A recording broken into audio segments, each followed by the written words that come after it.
और इस बीच जो बड़ी खबर है वो भी आपको बताते हैं। इस बीच मेरठ से बड़ी खबर आ रही है।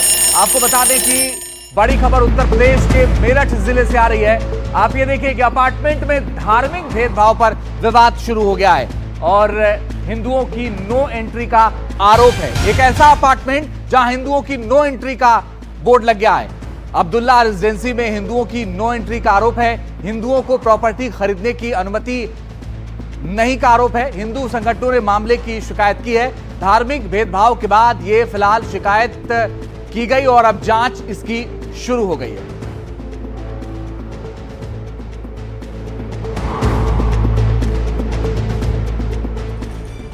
और उत्तर प्रदेश के मेरठ में अब्दुल्ला रेजिडेंसी में धार्मिक भेदभाव को लेकर बड़ा विवाद हो गया है। आरोप है कि इस कॉलोनी में गैर मुस्लिमों खासकर हिंदुओं को प्रॉपर्टी खरीदने की अनुमति नहीं है। अब इस मामले में खुद सूबे के ऊर्जा राज्य मंत्री कूद गए हैं। 1 मिनट में आप पूरी खबर देख लीजिए। देश के कई हिस्सों में धर्म के नाम पर हो रहे भेदभाव के बीच मेरठ का अब्दुल्ला रेजिडेंसी सुर्खियों में है।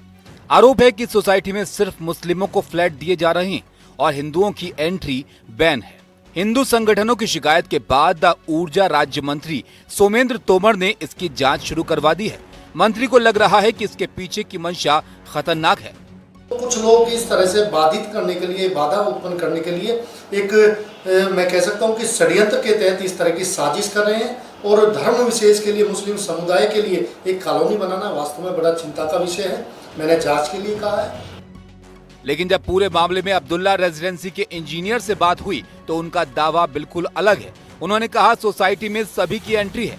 अब्दुल्ला रेजिडेंसी के मालिक महेंद्र गुप्ता और जावेद इकबाल हैं। नहीं, यहाँ पे सबकी एंट्री है। ऐसा कुछ नहीं है कि यहाँ पे सिर्फ मुस्लिम भी आ सकते हैं, हिंदू भी आ सकते हैं, कोई दिक्कत नहीं है किसी प्रकार की। फिलहाल पूरे मामले की जांच शुरू हो गई है और लोगों को सच्चाई का इंतजार है।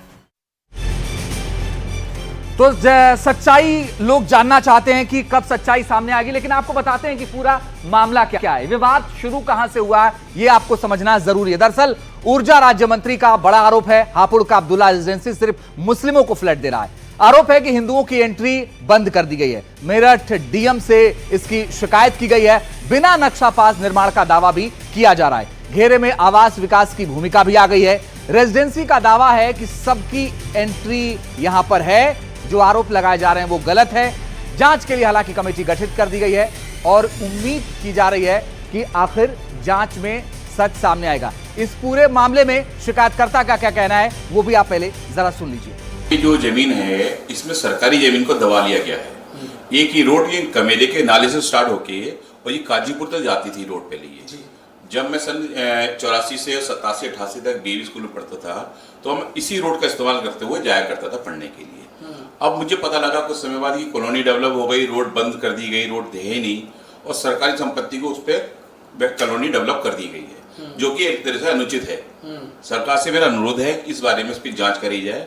जो सरकारी संपत्ति पे जो कब्जा करा गया है, किसी ने भी करा है, उसको मुक्त कराई जाए। तो ऐसा नहीं है कि यह मामला सिर्फ उत्तर प्रदेश में आया है। इससे पहले मुंबई में भी एक मामला सामने आया था और वो मामला क्या था ये भी आइए आपको विस्तार से बताने की कोशिश करते हैं कि मुंबई में क्या हुआ था। ये आप देखिए, मुंबई में हलाल टाउनशिप को लेकर विवाद हो गया था। एनडीटीवी ने बहुत प्रमुखता से इस खबर को दिखाया था। आरोप था कि सोसाइटी पूरी तरीके से मुस्लिमों के लिए बनाई जा रही है, हिंदू नहीं ले सकते प्रॉपर्टी, यह भी आरोप लगा था। विज्ञापन में हलाल लाइफस्टाइल को दिखाया गया था। इस विज्ञापन पर विवाद था। टाउनशिप में सब कुछ हलाल होगा, यह विज्ञापन में साफ साफ बताया गया था। सोशल मीडिया पर जब आलोचना हुई उसके बाद इसकी भी जांच शुरू हुई। एनएचआरसी ने स्वतः संज्ञान लिया और इस पूरे मामले पर रिपोर्ट भी मांगा गया था।